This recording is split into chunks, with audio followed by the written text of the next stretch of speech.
హృదయపూర్వకమైన వందనాలు. దేవుడు మిమ్మల్ని అందరినీ దీవించి ఆశ్రయించింది గాక.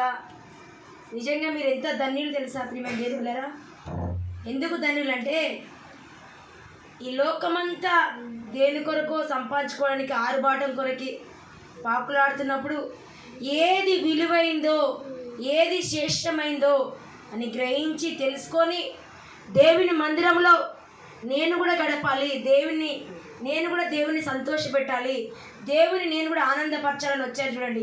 మిమ్మల్ని బట్టి దేవుడు చాలా చాలా సంతోషిస్తున్నాడు. హల్లెలూయా, హల్లెలూయా. లోకంలో ఉన్నవారి కంటే మీరు ధన్యులు ధన్యులు ధన్యులు. హల్లెలూయా, హల్లెలూయా. యెహోవాను ఆశ్రయించే వారికంట ఏ మేలు కొదువై ఉండదంట. హల్లెలూయా. యెహోవాని ఆశ్రయించే వారికి ఏ మేలు కూడా కొదువై ఉండదంట. దేవుణ్ణి ఆశ్రయించే వారికి ఏ మేలు కూడా కొద్దువై ఉండదండి. మరి మన మనుషుల కొరకు ఎక్కడెక్కడికో మనకున్న ఈ విలువైన సమయాన్ని జీవంతో ఉన్నప్పుడే ఆయన మనం ఆరాధిస్తాం. ఈ జీవం మనలో లేకపోయింది అనుకోండి, ఈ శరీరానికి విలువ ఉంటుందండి? ఉంటుందా? చనిపోయినాక తీసుకొస్తుంటే అప్పటి వరకు మనం మనుషులతోనే ఉన్నవాళ్ళం కదా, మన మనుషులే కదా.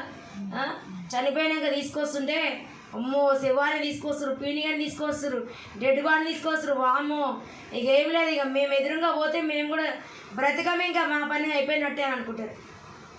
చూసారా ఎందుకు విలువ లేదు? విలువ ఎందుకు లేదు? దేవుని ఆత్మ మనలో లేదు కాబట్టి మనలో విలువ లేదు. అదే దేవుడి ఆత్మ మనలో ఉంటే,